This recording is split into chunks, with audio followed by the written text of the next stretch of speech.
සුබ දවසක් යාළුවනේ ඔයාලා හැමෝටම. අද අපි යන්නේ සමර වික්‍රම මාමගේ කොරටුව බලන්න. සමර වික්‍රම මාමගේ කොරටුව මාතර තුඩා පැත්තේ තමයි කොරටුව තියෙන්නේ. අපි මේ කොරටුවට යන්නේ නිල්වලා ගඟ ළඟින්. මේ එහා පැත්තේ තියෙන්නේ නිල්වලා ගඟ.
ඔයාලා දැක්කේ අපි මේ තුඩා ප්‍රදේශයේ මාතර තුඩා ප්‍රදේශයේ බලන්න ආපු කොරටුව.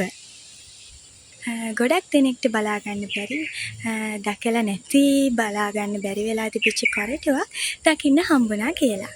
මේක ඉතින් අපි ගොවිතැන් කරනවා මේ හිටි ගමන් ගම් වතුර ගලනවා. ගලන ගමන් ඉතින් ටිකක් හැදිනකොට හතුන්ගෙන් තමයි කරදර තියෙන්නේ. ඉතින් දැනට කොහිල තියෙනවා කෙසෙල් තියෙනවා. කෙසෙල් වලට හිටි ගමන් ඌරු ඇවිල්ලා හිටි ගමන් පැන්න ගමන් සේරම විනාශ කරලා දානවා. ඒකේ තියෙනවා වම්බුටු පැල තියෙනවා, මිරිස් තියෙනවා, අව තියෙනවා බණ්ඩක්ක තියෙනවා, මාළු මිරිස් තියෙනවා. ඕරියෝ දන්නේ අපි මේ ගෙදර තියෙන කොළ රොඩු මේව සේරම මේ කරලා ඒව තමයි අපි දාන්නේ. ඒකට ගොම පෝර දාන්න බෑ. ඒ කියන්නේ කොළ ගොටු ගහන ලෙඩේ එනවා. ඔව්. ඒක කන්දේනවා අපිට කෑමට බීමට යන්තම් තියෙනවා ඉතින්. කෑමට බීමට තියෙනවා කෙසෙල් කෑන් තියෙනවා. ඉතින් ඔය කපාගෙන ඉතින් ආදායම කම්බෙන ඉතින් යාළුවනේ මං හිතනවා ඔයාලා සමරවික්‍රම මාමත් එක්ක කතා කරලා ගොඩක් දේවල් ඉගෙන ගන්න ඇති කියලා. එහෙනම් අදට අපි මෙතනින් නවතිනවා. තවත් දවසක අලුත් දෙයක් ගේන්න බලාපොරොත්තුෙන්. එහෙනම් යාළුවනේ අපේ YouTube channel එක subscribe කරන්න, like කරන්න, share කරන්න. එහෙනම් අදට අපි සමුගන්නවා මේ Agri Tour ලංකා.